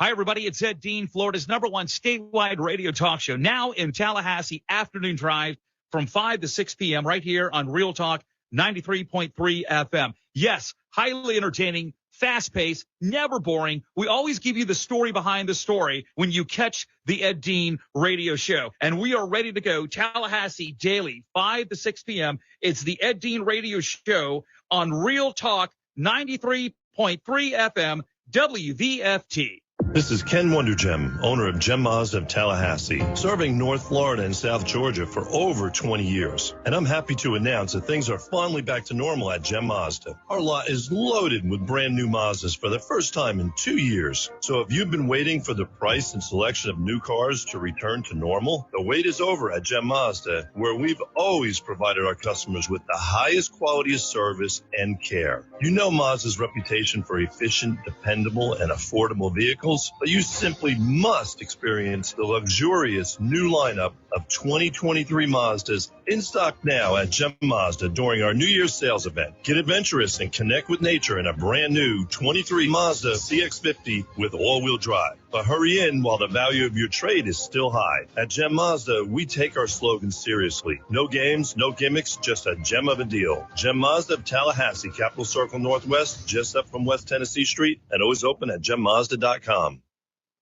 We all want more energy, more strength, more results. Well, welcome to Orange Theory Fitness as you take a step towards feeling more alive today. Backed by science, Orange Theory's heart rate monitored workout is scientifically designed to keep heart rates in a target zone, spiking metabolism and increasing energy. Orange Theory Fitness is a one-of-a-kind group personal training workout resulting in more energy, visible toning, and extra calorie burn for up to 36 hours. Experience a more vibrant life today with Orange Theory Fitness. To find out more, go to orangetheoryfitness.com. Welcome back to the Jeff Cameron Show, sponsored by Legendary Home Loans, a mortgage experience designed around speed, simplicity, and customer service. Before you buy your next home, contact our friend Shannon Young with Legendary Home Loans. Visit FSUHomeLoans.com, FSUHomeLoans.com. I want to direct your attention. I mentioned a moment ago I was going to talk about some stuff that Warchant's doing. I thought Ira Chaffel did a great job in an interview with Peter Schoenthal. He's in the NIL space. If you don't know who Peter is, you can go and watch that video. I think you'll find it interesting. He works with a group called Athliance, NIL Solutions, brands, agents, collectives, and all that good stuff. Knowledgeable guy in this space. He is a Nole as well, which is nice. Just an added bonus when you're having a conversation. And Ira sat down with him to discuss NIL landscape in college sports and some of the things that Florida State's done that is working very, very well. And that's on warchant.com. You can find that now. I would suggest going over there and watching that interview to further inform you of the conversation that I'm going to reference now. I think it's funny that this is an aside. Can I just bring this up? I don't know if you guys saw this story, and I'll tie it back together. But LSU accidentally overpaid Brian Kelly this year by $1 million during the first year of a 10-year, $100 million contract. And here's what I thought funny about that is, off the top of my head, I was just thinking about what that equates to, the money. I'm not one of these people, and I hear it all the time, and it drives me nuts. There's so much jealousy when it comes to other people's money. And I loathe that. It drives me nuts. You want to have a larger conversation about what that represents in terms of what we pay certain people for the jobs that they do. I've said on the air for as long as I've been on the air, in truth, at least financially, certainly not from a human standpoint, but financially, you're worth whatever you can get somebody to pay you, period. People love to bitch about what an athlete makes or what a coach makes. And, sometimes you'll listen to people, you eavesdrop and you listen to somebody. I mean, they really have an awful lot of vitriol towards an individual who plays a sport and makes $10 million. Or in the case of Brian Kelly, who coaches the sport. $100 million. You don't hear it as much as far as the vitriol goes towards the coach, but you'll hear it a lot towards the player. And there are a lot of reasons for that. I think we can figure that out. The other thing that I always roll my eyes at is rarely do they ever look around at other industries. So it's like, okay, you are mad that this guy who's a pitcher for the Oakland A's is making $9 million, but does it upset you at all that there's an actor in Hollywood who gets paid $28 million per film to act? Doesn't really get brought up. And again, lots of reasons for that. But one of the things that I've always said is, who cares? I don't really care. It really has a lot more to do with how few people can do that thing well, right? So if there's scarcity, obviously you can charge a pretty penny for that very unique skill set or ability that you have. And you can get into a bigger discussion, as I say, about, hey, listen, we seem to prioritize or value our entertainment, whether that's a music act or a movie or a football game or a basketball game or a tennis match, more than we do teachers. Yeah, and you can lament that. But the bottom line is, if very few people could teach and do those things well, then those teachers would make more money. And it's not about what I think is more worthy or what ought to be. It is what is. And so it's just, again, not hard to figure this out without getting all angry. But I was thinking about it today for a lot of reasons, because of that interview Ira did with Peter and how interesting the NIL space is. It couples with this story about Brian Kelly getting paid over $1 million more than he was supposed to by LSU. Don't worry, they've rectified the situation. But here's what made me think of it, besides the absurdity of a $100 million contract for a college football coach. And that is, and again, it doesn't bother me. I mean, he was able to get that. That's what he was able to negotiate. Good for him. They discovered that LSU, this error, they moved to correct it. This, according to the Louisiana Legislative Auditor's Office yesterday. Kelly was overpaid $1,001,368 in supplemental payments in 22 because of duplicate payments made to his LLC and to the coach directly. And the double payments began in May. They continued until the errors were uncovered by LSU in November. And here's what I thought. Because we love to do this with the lottery, and I do too. You think about, what would I do if I had unlimited funds? Well, one of the things that you would do if you had unlimited funds, that is to say, maybe not unlimited funds, one of the things you would do if money were no object. And for guys that are making $100 million over the course of a decade, money's kind of no object. You want an example? You wouldn't even notice that you were overpaid or underpaid by $1 million. Maybe you would notice if you're underpaid. People tend to figure that out, but maybe not. Maybe not.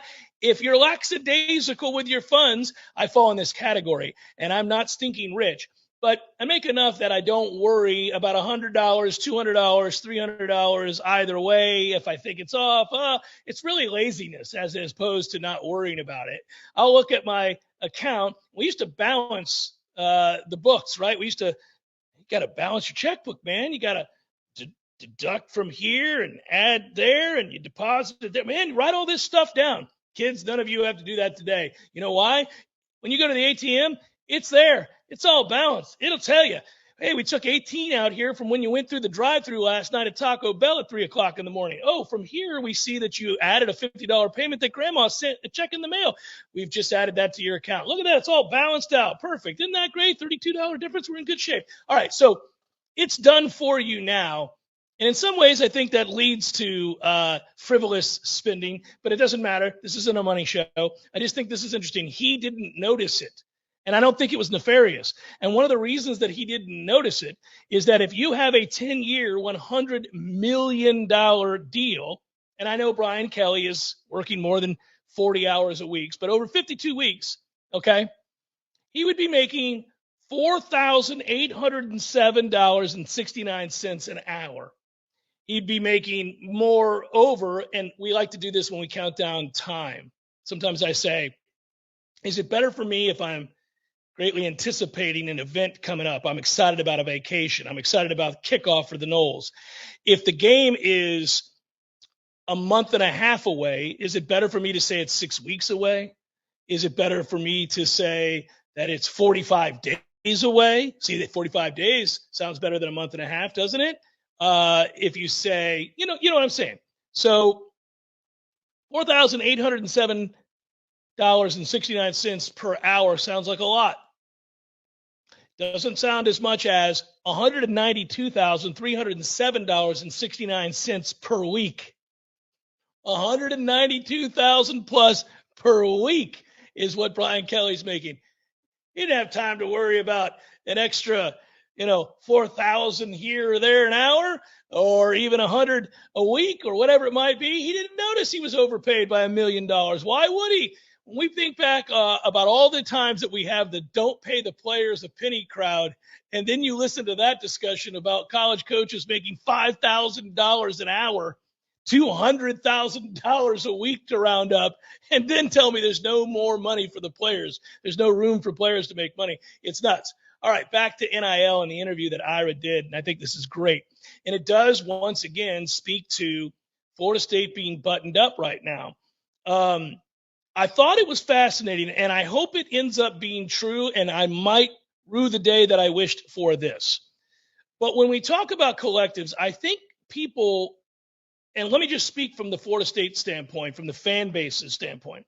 One of the things that we're most excited about as we watch others struggle with NIL up to this point. Right now, Florida's obviously been the one that has been laughed at publicly, nationally, for the last couple of weeks.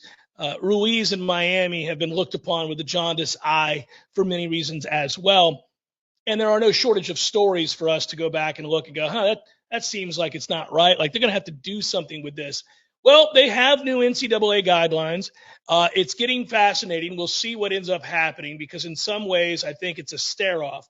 Neither side wants to go to court.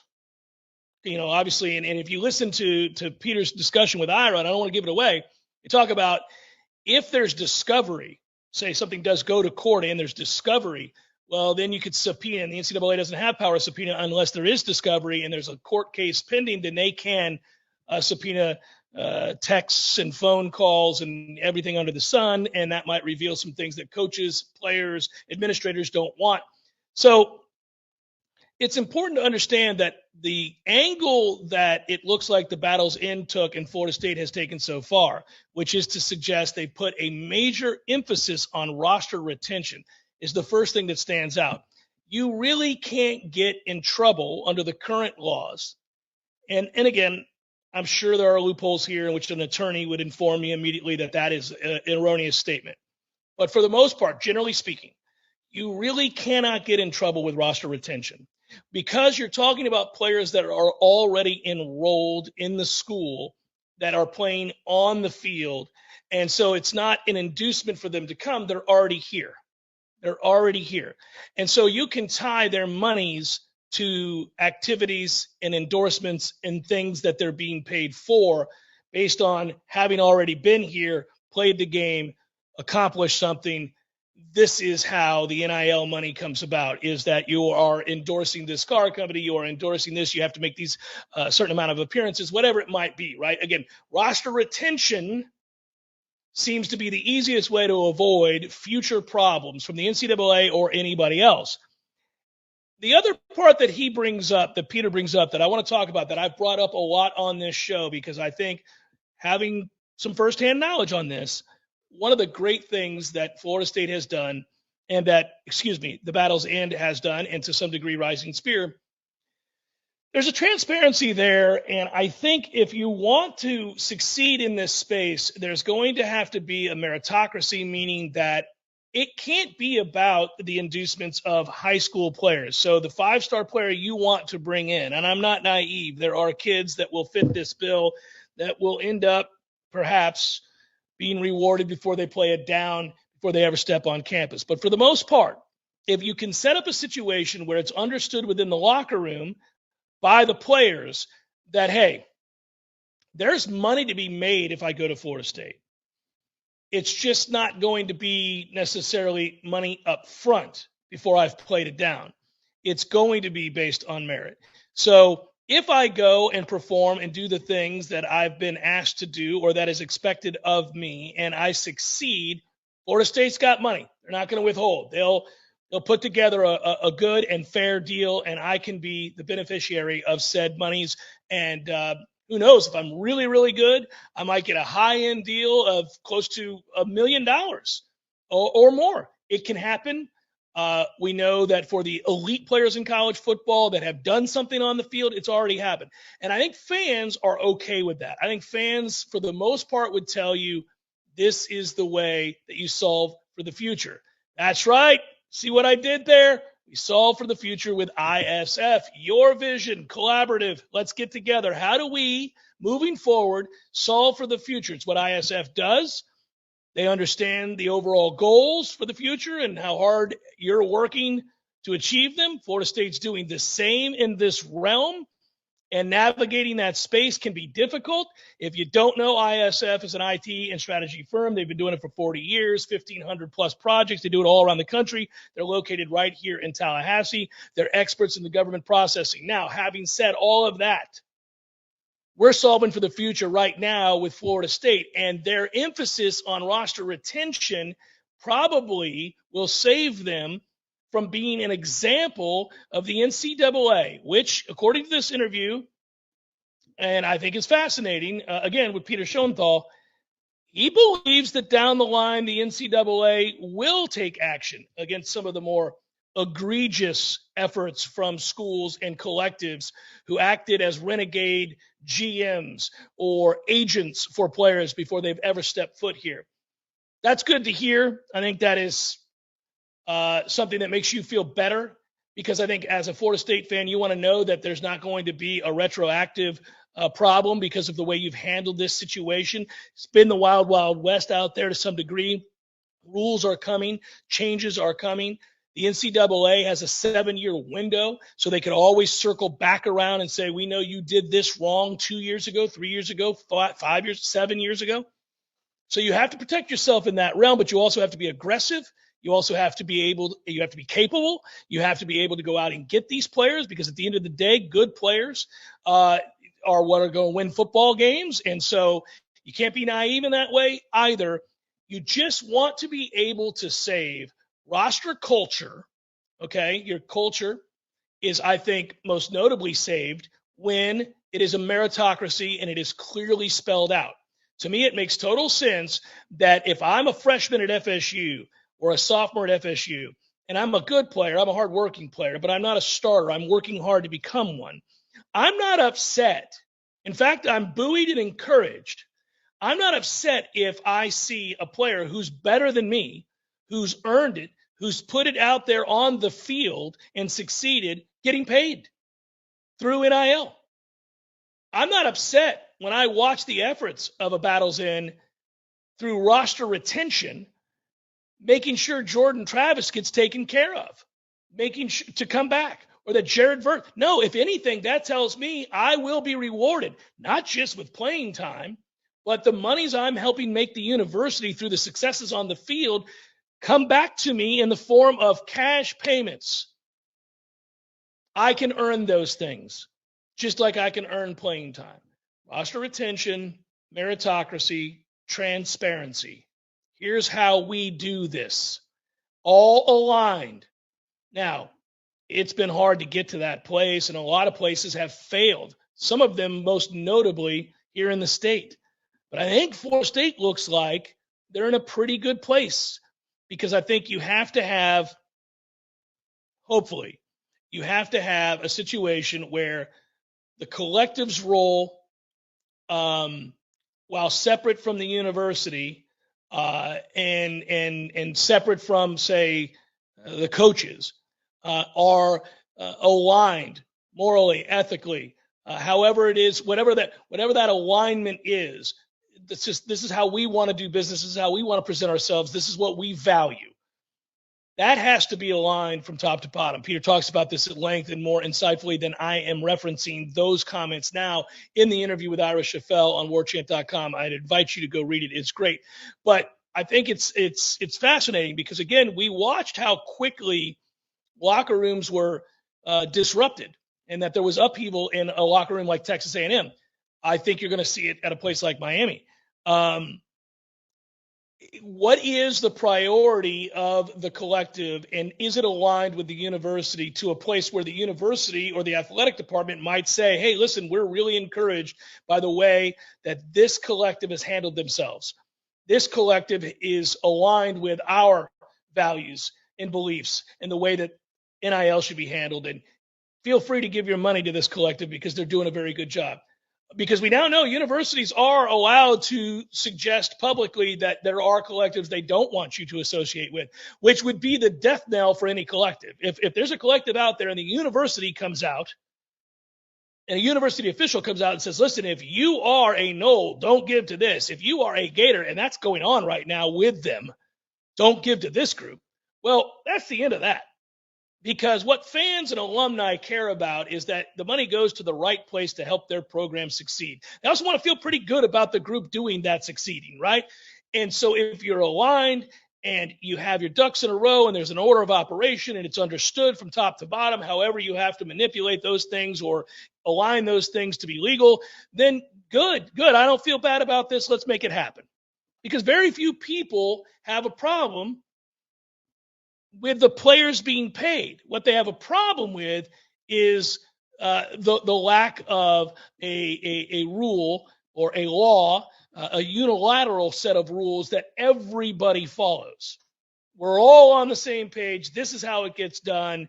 It's not the wild, wild west. It's not some rogue guy deciding, well, I'm a billionaire. I've got more money than most, and I decided I want to see my team win because that fills me up inside in a way that money never has. So even though I haven't been fulfilled in my love life or perhaps parenting or maybe even in my business, or maybe I don't feel real good about myself, but boy, do I feel good when my team wins. And because I have a ton of money, I'm going to ensure that they do that. Nobody wants to see that. That's not what this was about. This was supposed to be about a player having the opportunity to capitalize on their name, image, or likeness, a player being able to capitalize on the ability to sell their success and get these kinds of deals that comes with notoriety for those successes in the way that coaches were able to do that and players were not, in the way that universities were able to make money hand over fist to try to hide the fact that they were making a profit because they're not really not supposed to be able to make a profit, so they pour it back in to facilities. So the players were the ones getting screwed. So a lot of people came around going, well, okay, at some point we do certainly have to find a way to funnel some money towards the players. You know who said that? Amongst others, Nick Saban. Coaches, a lot of the coaches know that to be true. A lot of the coaches understand that the salaries that they were commanding, the monies that they were commanding, endorsements, et cetera, the deals that they would sign with Nike and others would never have been possible if not for those elite players they were able to recruit and only have to give a scholarship to. So here's the deal. They knew it. A lot of them had come out and said, not Dabo, of course, because he's antiquated and twisted, but and disingenuous, I might add. It's if you're a coach and you're making $12 million a year, why wouldn't you you're paid that money, let's be clear, to win games. You want to keep winning games because you like the money and you like winning? Both can be true. Most of us feel that way. Well, then you better get good players. Well, listen, if those players stop coming because somebody else is able to provide more for them, then you're not going to win. So most coaches are like, yeah, man, we got to do something. We got to do the right thing. We're getting there. This is all adding up to we're getting there. I know we want to see it buttoned up sooner rather than later, but it is so early in the stage that I think we're starting to see some of it. We're not teetering as much. There's still a lot of unanswered questions. There are things that have to get done, but we're getting closer and closer to solving for the future. Like my friends at ISF. ISF helps state governments solve the future through strategy, process, technology. They believe in collaboration. They also believe in the order of those three components being key. Your strategy sets the bar for long-term focus and priorities. Once they're defined, once they're clearly defined, the solutions get put into place through the collaborative process, and everybody wins. It's my friends and partners on the Jeff Cameron Show. That's right, ISF. Jeff Cameron Show, 93.3 Real Talk Radio. Warchant TV continues in a moment. The Gators are here. Goes to the top. Punched it with the right hand. Powered up. Goes out corner right. Three on the way. Good. Shoots off the glass and in. Foul on the play. This is Gator Country. Goes for the duck. Blocked from behind by Fudge. Angle right three. Bang! Got it. That'll do it. A W for the Gators. This is Florida basketball on the Gator Sports Network. Brought to you by Sellers. Get the Sellers advantage. Capital Circle Northeast online at sellerstile.com. My man, Eddie. Jeff, what's happening, dude? Bears eating people all over the place. I read another article today. It's the third one in the last month of somebody getting mauled to death by a bear. Man, bears have their own space. You got to let them have that. You do. You got to stay clear of bears is what you're saying? Yes. I got a question for you. Here you go. If you had to be mauled to death, eaten alive by any animal in the world, which would you choose to eat you alive? Ooh, I think maybe I'd want, I don't know, longevity time, a mouse. Just a slow burn. Slow burn. This thing just finished the pinky. It's been a month. I could go to work. I could still do my thing. I could probably live 30 years. I thought you were going to say great white because it'd be quick, or a grizzly. We went with mouse. Yeah, mouse. Okay, mouse it is. Gordo's bringing the flavor and flair of Cuban food to Tallahassee since 1996. Hey, Matt. Yes, Greg? You know all the different ways that you can listen to Real Talk 93.3? There are several. So we've got realtalk93.com. You go back and listen to all of our shows in the podcast section. That's right. You can also listen on our app as well. Search Real Talk 93.3 and look for the red microphone and download our app. Never go anywhere without us. And, of course, you can always listen right on the radio. Well, they are listening. Are they? If they're hearing this commercial, then they're listening. That's true. I hadn't thought about that. The Greg Tish Show, Monday through Friday, 6 to 9 a.m., only on Real Talk 93.3.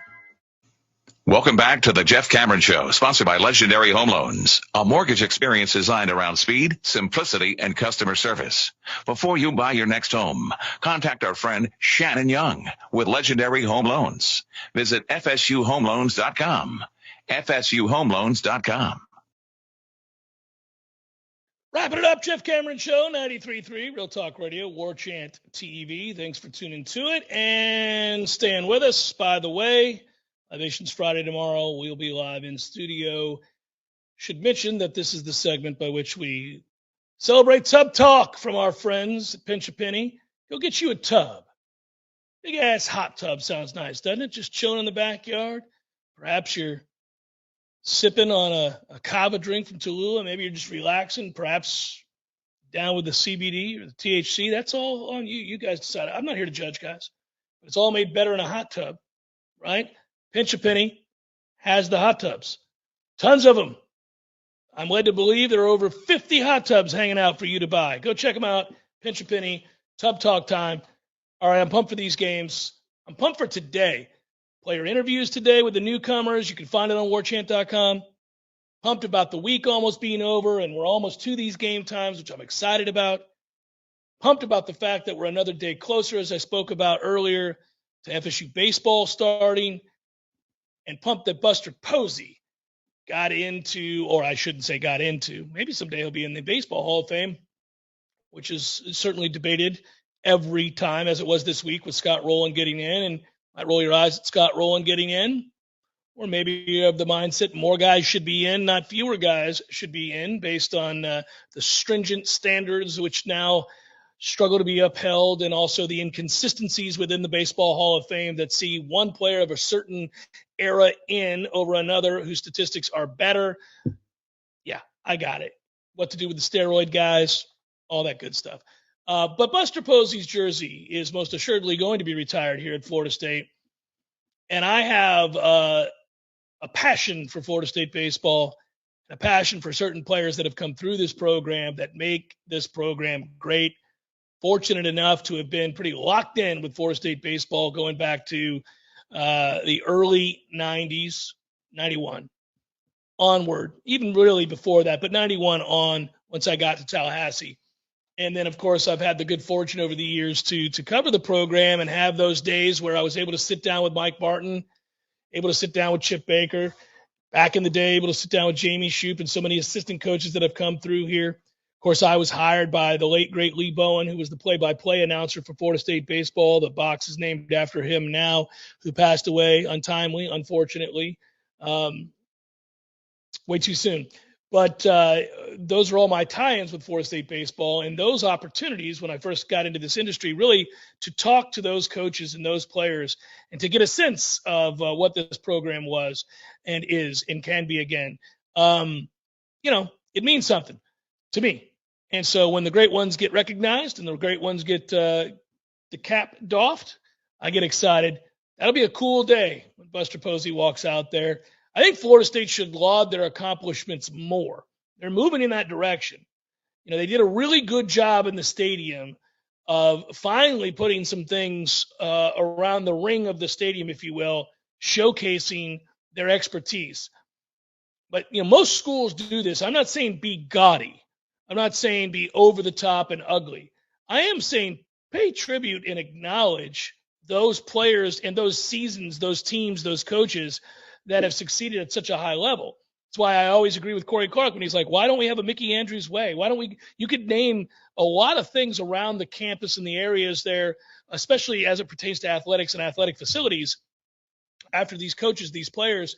But also, once you're within the stadium, there's ample signage, ample opportunities to, and I know they just did that this week at Florida State as well. I saw Jason Dennard tweeted it out, and I thought that was a good look as well in the innards. Now, look, again, I think that stadium needs to be replaced. It doesn't look like that's going to happen anytime soon. So short of that happening, this is rather serious tough talk now that I think about it. Short of that happening, you got to do with what you have. You got to work with what you have. You got to beautify what you can. And if that means better padding, the better coloration of said padding and better usage of the scoreboard and all that stuff, then fine.